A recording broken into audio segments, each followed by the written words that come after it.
All right, 10 minutes after 2 o'clock, third and final hour of Power Lunch. Welcome to it, Power Family. My name is Tshego Moagi. So glad to be with you and wrapping up the show shortly. But in our Health Wednesday, we talk about taking charge of your vaginal health. This is for the ladies. It's Women's Month, and what every woman should know. But I suppose it's not really just for the ladies, right? It can also be for the gents, right? What you need to know about vaginal health. Cleanliness of absolutely. Owen. Must I say these things on air that you're busy saying in studio? I don't think so. But it's not just for the ladies, okay? It's also for the gents to know the importance of vaginal health and when you should be concerned. Okay, not just for the ladies, this conversation. Joining us on the line is Dr. Katlego Selikane. She's a medical doctor, health promoter, and educator passionate about women's health to speak to us about our health, about this in our Health Wednesday. Health Wednesday. Dr. Selikane, good afternoon. Thank you for your time. Thank you so much for having me. I'm really excited to have this conversation. It's really important to me. So thanks. And I suppose, like I said, thank you for your time indeed. And I say, it might be a conversation just for the ladies, but is it really the men as well can learn a thing or two? Yeah, because women need allies in everything that they go through, right? And we know that most of the time women feel humiliated in relationships where they don't feel supported with their women's health issues. We once saw something trending on socials a few months ago where there was a lot of, how can I say it, ignorance about, vaginal discharge and what causes it. And if a woman uses a certain product to treat it, what it means in terms of who she is. It was actually quite alarming to me to see how men were engaging in that conversation.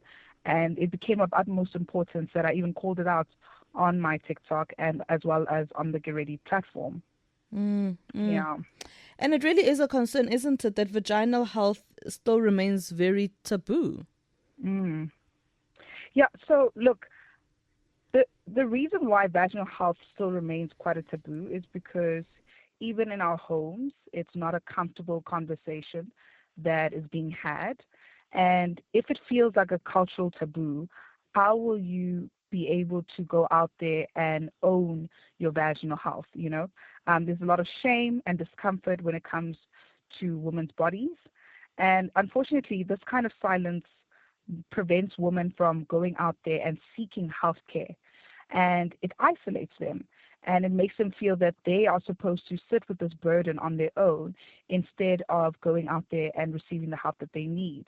This also makes it very difficult for us to engage, health professional with patients.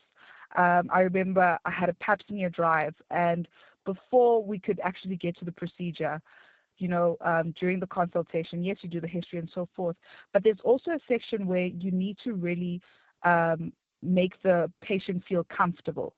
And I know with women, most of the time, it's the shame that they carry because there's our vagina or our vaginal health is so stigmatized, and it says so much about your identity. So if you have a smile, you're a certain type of person, when that's not the case. Each and every person can have a smile. Each and every person can be in a position where they have an infection or something that they need to deal with.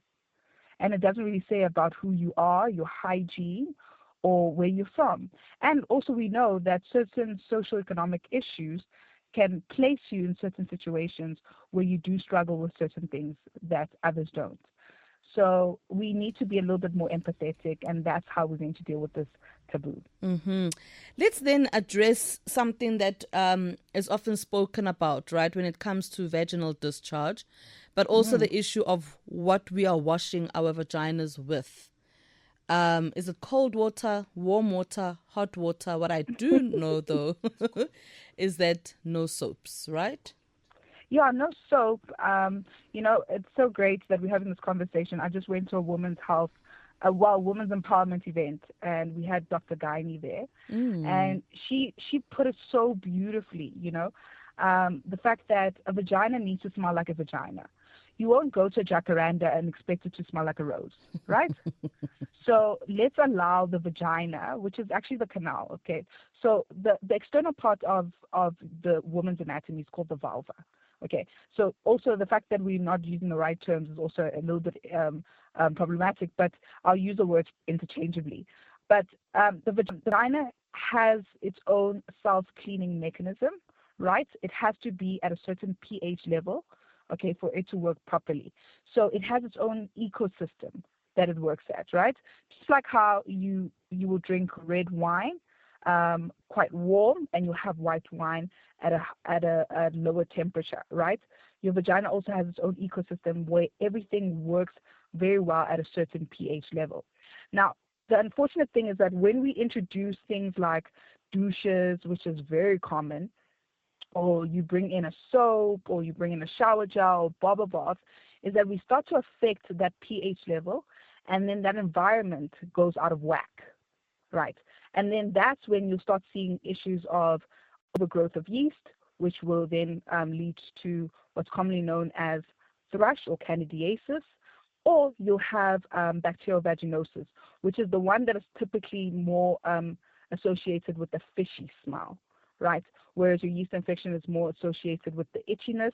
Whew, terrible. If you've ever experienced that, it's one of the worst, right? It's one of the worst, and it can make you feel very uncomfortable. So that's why we say really allow yourself, like, just use water.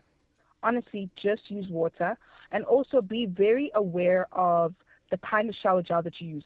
So even though it's not, even though you're not using it directly down there, it can still go down there because of the water, especially if you're in the shower, right? So using things like 0% fragrance is quite great. You can fragrance yourself outside. You can use a lotion outside, not in that area. I'm just saying in other parts of your body. But this whole notion of how a vagina must smell, and we've kind of been indoctrinated to believe that this is how it should be. This whole diced pineapples phenomenon, that you need to eat pineapple and you'll smell sweet. And there's a range of products that you can get out there. There's so many videos that you can watch online that tells you how to own your feminine hygiene and become the best version of you. What? I'm great, honey. My vagina smells like a vagina. That's what we need. Yeah. All right. So you're saying what temperature are we using here? Or it doesn't really matter as long as there's no soap on there, and just obviously be careful of like the shower gels and so forth. Please don't burn yourself. That's the most important thing. Don't burn yourself. So the temperature is not a problem. Okay. So even these new practices like yoni steaming, guys, why are you steaming the vagina? It does not need it. When did it ask you to do that? Your vagina also speaks to you, by the way. If you actually pay attention to it, if you start to understand that your vagina is a huge part of you. Some of us women, we treat the vagina as though it's so separate to us. And we don't realize that it's a huge part of who we are and, how we show up. I'm not talking about the smiles or anything like that. But I'm just saying, understand your vagina. There's no way your vagina is asking you to steam it. You can actually cause burns, and you can cause unnecessary injury to yourself. But they have often said, or we hear people say, Dr. Selikane, that, if you are steaming and so forth, it assists with things like period pain. How? I want to know the mechanism. How? Look, I'm just telling you what I've also heard. This is something that we also need to start being careful of, right? Where I know, I am on social media. I'm a digital content creator. I understand it, right? Everybody wants to get their bag. Everybody wants to be followed, right? But we need to get to a point where we need to understand that certain things cannot be spoken of or or presided in by people who are not experts in it or who don't have a degree. Yoni steaming, I know for certain, was not brought up by a gynecologist or an obstetrician, right? And this is not a thing of putting certain people above others. It's not a thing of classism or anything like that. This is about people who have actually dedicated their lives to understanding women, who's sitting with research, who are facing patients each and every day, so who are utilizing evidence to decide management and how to actually care for patients. Okay. So yoni steaming and that mechanism of it helping you with period pains, I would love to see the evidence of that. And it's fine. I'm willing to be shut up in that regard. However, I do think that also that can delay somebody taking action. If you're dealing with so much pain that you're using such ulterior motives, it means that pain needs to be addressed. It means that you actually need that pain to be taken care of. You need to be seen by a professional who can assess what the cause of that pain is. The more we're having these discussions and, the more platforms like yourself are allowing us to come onto the platform, it allows us to start to understand that there's so much more that needs to be done in terms of women's health. But we can't do so if patients are not coming to us and patients are going to TikTok and Twitter and yoni steamers. Sure. Let's then speak about the issue of pap smears. How regular should those be, and at what age do we start, and the importance really of pap smear? Okay, so let's speak about what a pap smear actually is. Yes. Right? It's a screening tool, which means that the pap smear is done to assess if you have the potential of having severe disease, which is most importantly cervical cancer. Okay, so it's not going to diagnose the issue, but it will tell you if you are in any way at risk of cervical cancer and actually where you're sitting, so that then certain interventions can be put in time so that you don't have to develop the full-on cancer. So that's why pap smears are so important, right? It's kind of like it gives you a lifeline. There's very few illnesses or diseases where the research has led us to a screening tool. We're very fortunate that with cervical cancer that we have something called a pap smear, and it's easy. It's a quick procedure that can be done, and it's minimally invasive. Okay, what I mean by that is that you shouldn't bleed. It's not like you're being cut.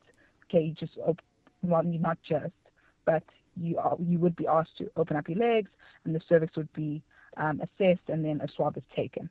Okay, so this should be done when you're sexually active from the age of 21. Okay, so you're sexually active. It doesn't matter how you identify. This is the most important part as well. Okay, and it should be performed every 3 years. But the research is developing quite often, and they're looking at also different methods of actually starting to screen.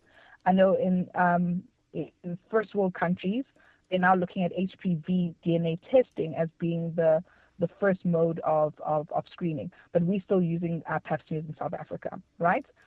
If you're HIV positive, okay, it might be more often. So that's why it's also very important when it comes to cervical cancer. And when I speak about cervical cancer, that every woman or every person, you need to know your HIV status. If you are HIV positive, you are more vulnerable to HPV, which is what can cause the cancerous cells, but also more vulnerable to it progressing, okay, into cancer. So you would be seen more often, and also would be dependent on your viral load and your CD4 count. Well, mostly your CD4 count, actually. Okay, but from the age of 21, every 3 years, right? You don't do early screening because you can overtreat. Oh. So that's the biggest thing. And that's why I say that it's great for you to know your vagina. And the best way to also know your vagina is to start to be seen by a healthcare practitioner. You don't have to be seen by a gynae from the beginning.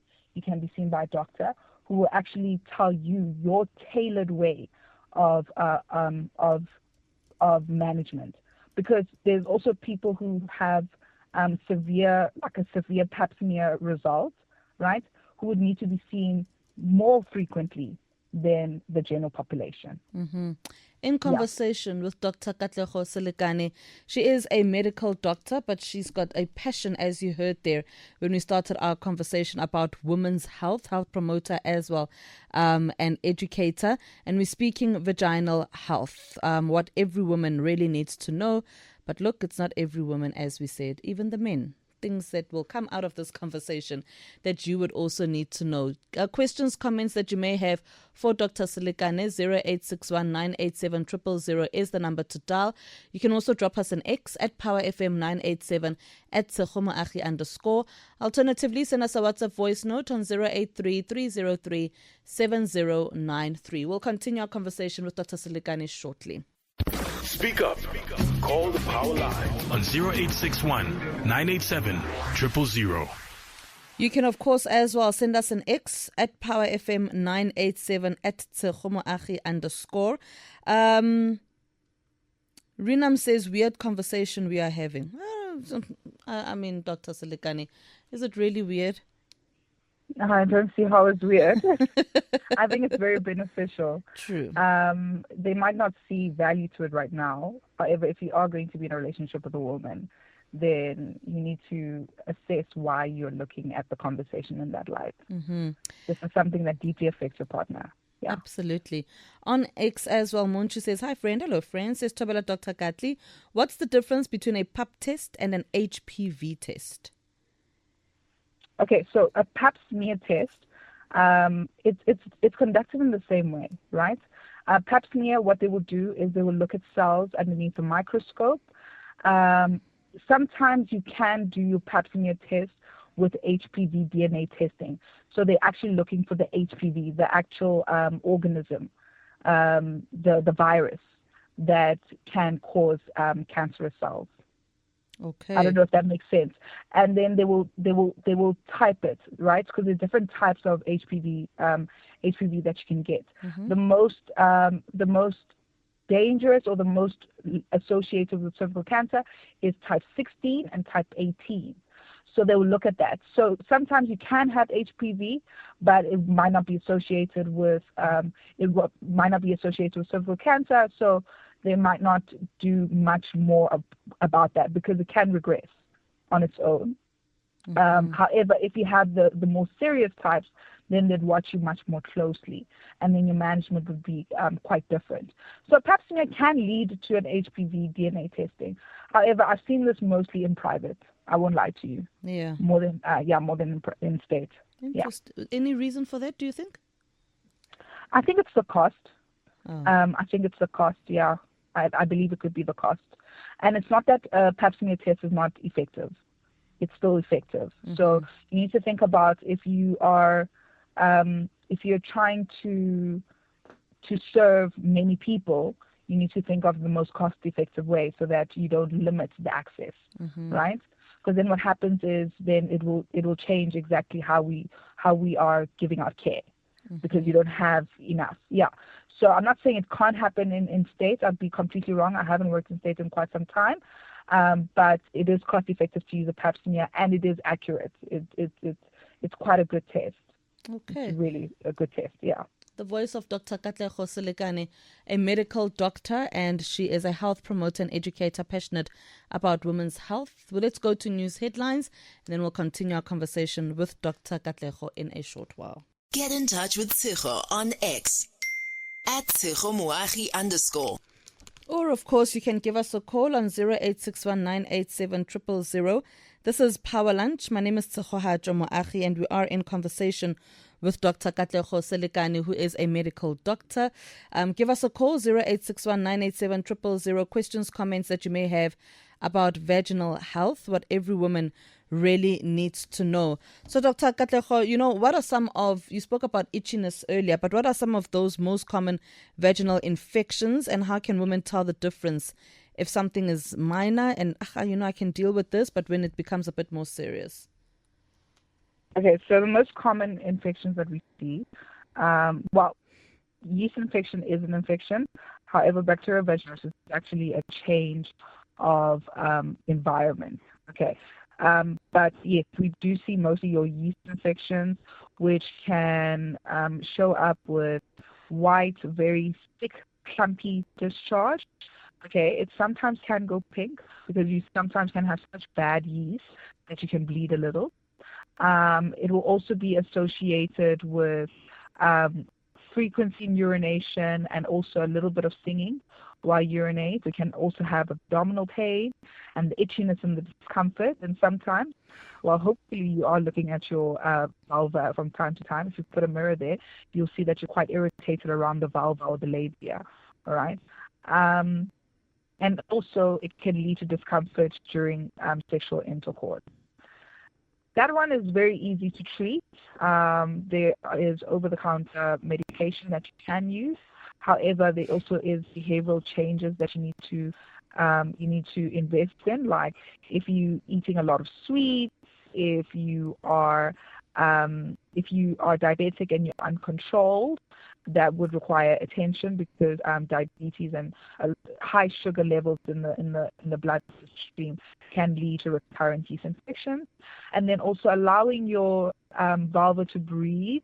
So make sure that you're wearing underwear that is breathable, so not a full lace underwear. It looks sexy, yes, show me, but put it on just before you do the dance or whatever. That's fine. It's cute. Staying away from bubble baths. You can have it like once in a while, but every day, douching or anything of that nature. Okay. Mm-hmm. Another thing that is quite common is bacterial vaginosis. That is the fishy smell that a lot of people would complain about.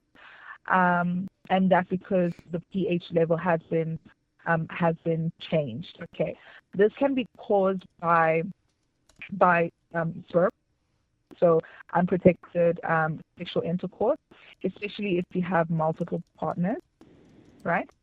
It's not an STI. I need to make that very clear. It's not an STI. It's that the environment is changing. Okay, so you're not getting it from somebody else, because that's what an STI is, right? Mm-hmm. And then this will show up with, as I said, a fishy discharge. The discharge can look quite like, almost like grayish. And this one is also very easy to treat. You go to the doctor, they will do a swab. Sometimes we even pick it up when we do the pap smear. Okay, and you'll be given medication. You take it for the time that it's prescribed, and you're A-okay, right? Also with this, you need to be aware of your habits as well, in that you're also not douching, because that can also change the environment down there. And then obviously we are living in South Africa. One of our highest, one of our most prominent sexually transmitted infections is HIV. So that's something else that you can experience, but which can also make you more vulnerable to other STIs like syphilis, gonorrhea, and chlamydia.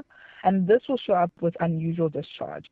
So your discharge will either be yellow or green and can be very foul smelling. You will know. As soon as you see it, you'll know that something is not right. Okay? And also you have quite a lot of abdominal pain. And when it's very serious, you could even have a fever and dizziness. But yeah, if you pick up any difference in your discharge, you have a lot of abdominal pain, you have pain during sex, you have bleeding all of a sudden, please make sure that you go to a healthcare professional. Mm-hmm. And so, when we speak then about things like menstrual health, right? I suppose we always just get told stay away from the boys when you do start your menstrual cycle.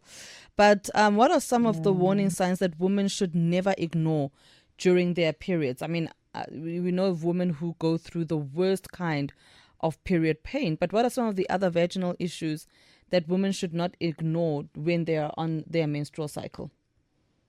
So I'm glad you spoke about pain. So we have to talk about pain. Okay, so pain is one of the most common things that are not addressed fast enough. And it can be an indicator of serious conditions such as endometriosis, right? This is where the tissue of the uterus is outside of the uterus, okay, and it's causing a lot of issues, right? So pain, especially if you are struggling to sleep, if it's waking you up from sleep, if you are talking about it, it means that it's something that you should address.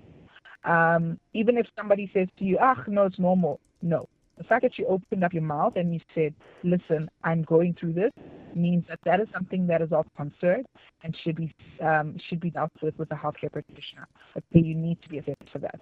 So pain, we actually need to put it first because, as I said, it's one of the most common symptoms that are normally overlooked or dismissed or disregarded, and it can really, really, really affect a woman's quality of life. Okay. Then the next thing, which is definitely of importance, is heavy bleeding. Okay, so your menstrual cycle should be, the days should be 1 to 7 days, or 3 to 7 days, okay? Nothing more than 7 days. So you shouldn't be bleeding more than 7 days. And then also, when you are passing clots, which we all pass clots, by the way, clots are normal. But if your clots are bigger than a 5 Rand coin, then that should make you worry, okay? Because you could be heavy bleeding. So you're bleeding for more than 7 days, you've got clots that are bigger than a 5 Rand coin, that's a problem, okay? If you're soaking through pads, constantly you having to change your pads more frequently because you're having so much heavy bleeding, please do not ignore that. Don't allow yourself to get stained before you address it, okay? That could indicate something like fibroids, which is actually very common, especially with women of color, right? Mm-hmm. Another thing is if your cycle is irregular. That's why I say it's very important for us to know our vaginas. How we know our vaginas is obviously speaking to a healthcare professional, but also speaking to our friends. So actually assess what's normal, do the research, but also assess what's normal.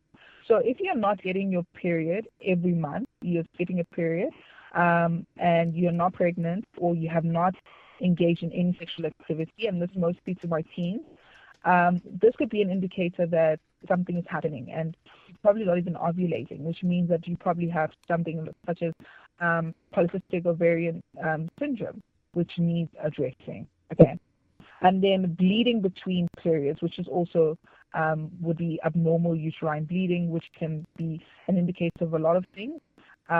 Mostly the benign things are fibroids, as I said before, and it could also be due to hormonal issues. It could also be due to something more serious like a cancer. Sure. In conversation with Dr. Katlego Selikane, a medical doctor who's got a passion for women's health, and she is speaking to us, of course, about vaginal health, what every woman needs to know. It's 14:43. Questions, comments that you may have for Dr. Selikane, please do let us know. We'll play a voice note that was sent on 083 303 7093. And Dr. Selikane, of course, answering the burning questions that you may have. Interesting conversation. One quick question I would like to know, right? The doctor just mentioned that, ladies should allow the love box to breathe a bit, wear underwear that allows that breather. And then in some cases you find ladies wearing those what do you call them, panty liners.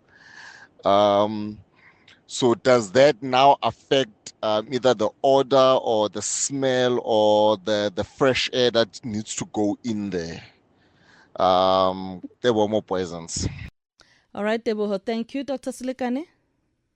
I love that question, and I love that it's coming from a man. Guy. Yes, Deboho, you're amazing for that. This is a great topic because, yes, panty liners have become something that also makes women delay being seen by practitioners, right? There's this misconception that every kind of discharge, so all your discharge needs to just be collected in this panty liner. Panty liners has a time and when it doesn't need to be there. So as I said before, your vagina needs to breathe, and it's very difficult for it to breathe through all those layers that a panty liner will present. Okay, so it's actually not great for the environment. However, just before you start your period, you would know, my darling, you have like the discharge that is telling you that, okay, it's almost time that you're starting your period. You can put a panty liner there, right? And obviously, during the last few days of your period, where it's like it's not enough to put on a pad or a tampon or whatever, then you can put on a panty liner for that. right? If you're putting a panty liner because you have excessive discharge, or the discharge is smelly and you just don't want to be associated with it, and you just want to be able to throw away that panty liner with that discharge, and you're hoping that that's what's going to help you, then you have a problem, and that problem needs addressing, okay? And you don't need to be alone in that issue. So that's the biggest thing with panty liners. And just also making sure that you're also staying away from fragrance panty liners, because as I said before, it can really affect the pH down there, and can also create a little bit of irritation for the vaginal lips, so the labia, the vulva, the labia by the vulva. Okay, so just be also very careful and aware of that. I was actually going to ask indeed about the scents, because you get a lot of scented ones these days, and how safe those are. But when we look at things like lifestyle, Dr. Selikane, diet, exercise, stress levels, how do those affect one's vaginal health? Well, look, how we eat is very important to our gut health, okay? And your gut health is important in terms of making sure that even your immune system is supported well. And if your immune system is supported well, you are least likely to get infections, right? I'm not saying that you won't get infection, but you're least likely. Okay, you're more likely to fight off things. So having a good diet is really good. Don't have a very high sweet intake, and I am definitely guilty of this. I am eating a lot of sweets. And what that can do is can put you more at risk of having like a yeast infection, right? Yeast love sugar, love sugar. Exercise is also really just great in terms of just keeping you overall healthy. Okay, you have your blood flowing very well. You're at your optimum, okay? Even with certain hormonal imbalances and so forth. However, there are some that you can exercise as much as you want, it really won't help. But there are some issues like, if you're dealing with polycystic ovarian syndrome, you can have insulin resistance, right? So your diet is very important in that, and also exercising is very important in that. Okay, and also stress levels can also increase your risk of having things like a yeast infection, which people don't actually realize, but can also impact your libido. And part of vaginal health is sexual health. You deserve to have intimacy, and you deserve to have a good intimate life. To experience a good intimate life. That's a huge part of vaginal health as well, right? So taking care of yourself overall helps with every part of your body. It all works. It's a system, and it all works together. So it's not as if just your heart is going to be taken care of. You're really taking care of every part. But I just want to say, just with exercise specifically, right? It's all good and well to be good at exercising and so forth. Just make sure though that you're not sitting in those tights the whole day, because that also won't allow your vagina to breathe. Make sure that you are, having a shower right after a gym session. I'm not saying like a minute after that. You can maybe do a little quick shopping, whatever. But I'm just saying, just for the sweat and so forth, just to make sure that you're quite refreshed down there. And so when you speak, of course, about the sexual health as well, I'm then wondering, Dr. Selikane, for those who prefer oral sexual health or oral, how do we put it? Oral sex. What do they need? What do they need to keep in mind when it comes to that? Specifically oral sex, that's very random. Okay, that's interesting. Well, with oral sex, you also need to understand that you can have a sexually transmitted infection through that as well, right? There are these, why am I forgetting it right now? It's called for this type of barrier. I think it's called like a dam something. And shame, there's a nurse who's been speaking about this, who I am obsessed with on TikTok. And it can also protect you from making sure that you're not passing sexually transmitted infections to each other, right?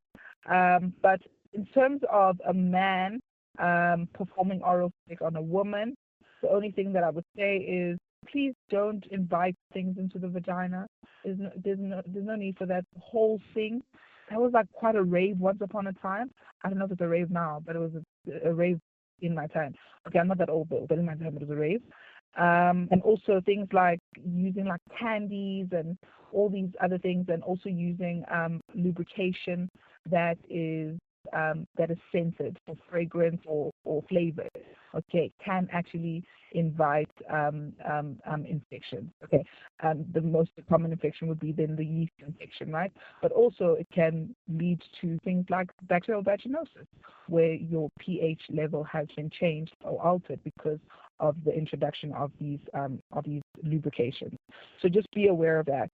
But I also just want to say with that, however you are performing your sexual intercourse, whatever you prefer, whoever you're with, just always make sure that you're having open communication with your partner, making sure that you're both comfortable, you are comfortable. You need to have agency and autonomy during sex. As women, I think a lot of us feel objectified during sex because we don't really exercise our agency. Just make sure that you're in a comfortable relationship. You're doing regular STI screening if you are having unprotected sex. However, I would always advocate for protected sex, even actually in a serious relationship, just by the way. And just making sure that you know your status and you know how to protect yourself. So get yourself on PrEP. Make sure that you are on contraception if you don't want to have a pregnancy. It's called triple prevention, and I think it's the best way to take care of yourself, especially in the country that we live in. Mm-hmm. Let's take a listen to more voice notes sent on 083-303-7093. Hi, ladies. Good afternoon. Great show. Thank you very much for this knowledge, doctor. My question is, if I've just done a thyroid gland removal, do I need to do pap smear anytime? Because I'm due to do it this year, and it came back with great results, so there's no cancer. So do I still need to do pap smear? Do me from Victoria. All right, Dr. Selikane? So I didn't hear what procedure she had performed. I also struggled to hear. Yeah, I'm also struggling to hear what the name of that procedure was. We'll try listen back to it, and we'll then I feel bad, but it's a thyroid gland removal. Thyroid gland removal. Thyroid gland removal. Okay. Sounded like it. That's in the neck. Are you sure she's not saying fibroid removal? It could be fibroid, yeah. Could be fibroid. I'm also thinking so if fibroid. It's a fibroid removal, if they just remove the fibroid, right? So her uterus and everything is still intact. So her full reproductive system is still intact. And she hasn't gone, and they didn't do a pap smear during the procedure, or as a workup, or even post the procedure, then yes, she would have to go for the pap smear if she is due for it. But that's a conversation you need to have with a healthcare practitioner. If you do remove your uterus, by the way, we do still do a pap smear. It's called a vault smear, right? So it does actually still happen, yeah. So that does happen. I had to once do it because a gynae was assisting me with managing a case, and yeah. So definitely there is something called a vault smear, where the uterus has been removed, where someone has received what we call a hysterectomy. Yeah. Okay, that's interesting. Didn't know that. Let's take and listen to another voice note. Hi, doctor. I would also like to know what really causes vaginal dryness. What causes vaginal dryness? Yeah, estrogen levels. So a drop in estrogen levels can really cause vaginal dryness, right? That's the number one. Okay, so estrogen is a hormone in our body that is very important to us. It drops usually even during pregnancy, especially also postpartum. So a lot of women who are not perimenopausal would have experienced it then. And also then if you go into the perimenopausal stage or menopause stage where all these hormones are going down, most specifically estrogen, then you will lose that lubrication in your vagina. It's responsible for that. Yeah, it's very, very common and can be quite distressing. All right, let's take a call from Richard in Alex, and I am going to... Ooh, a guy. I'm going to just give a bit of a warning to parents. If you are driving with your children, perhaps you might not want to hear this particular question and maybe the response with the children in the car. Richard, hi. Hi, thank you for taking my call. I just have a question for the doctor. I just want to find out if the vaginal pH has maybe dropped or needs to be balanced, what does a woman has to do to have it balanced? And just another one from the intercourse part, what would cause the pH to be out of sync? Interesting questions. All right. Thank you so much, Richard. Dr. Selikane? Thank you. Thank you so much, Richard. I really appreciate that question. So the body is good at maintaining the pH level. What we do affects it. Okay, so that's why we always say that you mustn't really do a lot to the vagina to disrupt what it can do on its own. Okay. Now, when it comes to sexual intercourse, the sperm, because the sperm is of it's not the same pH. It's not always the case, but unfortunately, sometimes the sperm can change that pH level and then can lead to the woman experiencing issues such as bacterial vaginosis. Yeah, that's what can happen. All right. It's not a sexually transmitted infection. I just need to put it out there. All right. Just need to make it very clear. Okay, Yeah. so there isn't a possibility that a woman's pH could give a man some kind of an infection or something like that? No. Okay. No. It's not the other way around. No, it's not the other way around. All right. Yeah. That is the voice of Dr. Katlego Selikane.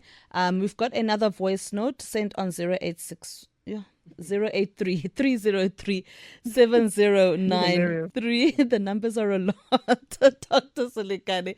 Let's take a listen to this voice note as we wrap up our conversation.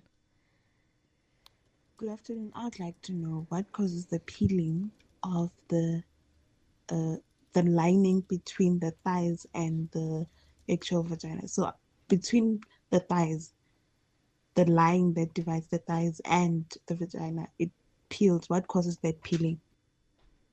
Oh, there's a Peel. Okay. Yeah. I'm not very certain of where she's speaking of.